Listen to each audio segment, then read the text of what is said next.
Assalamu alaikum wa rahmatullahi wa barakatuh. Welcome back to Purely Islamic. बदर बिन सईद हाजिर है एक नई वीडियो के साथ। क्या आपने कभी सोचा है जन्नत में जुम्मा का दिन कैसा होगा? वो दिन जिसका इंतजार दुनिया में भी आशिकान रसूल सल्लल्लाहु अलैहि वसल्लम क्या करते थे। आइए सुने एक हसीन और दिल को खुश कर देने वाली हदीस नबवी सल्लल्लाहु अलैहि वसल्लम।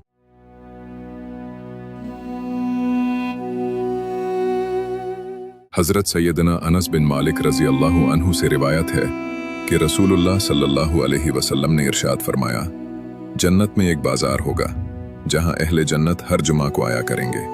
वहां शिमाल की हवा चलेगी जो उनके चेहरों और उनके कपड़ों पर लगेगी और वो हुस्न ज़ीनत में और भी बढ़ जाएंगे।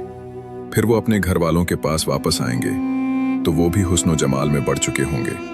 उनके घर वाले कहेंगे, अल्लाह की कसम, हमारे यहाँ से जाने के बाद आपका हुस्न जमाल और बढ़ गया है।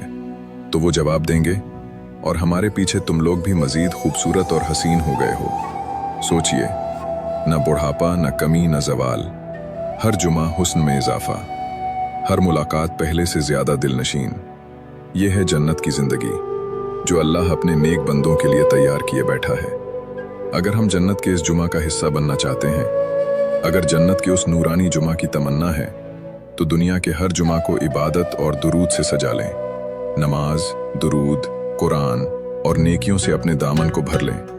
अल्लाह ताला हमें जन्नतुल फिरदौस में अपने महबूब सल्लल्लाहु अलैहि वसल्लम की सोहबत नसीब फरमाए। आमीन या रब्बुल आलमीन।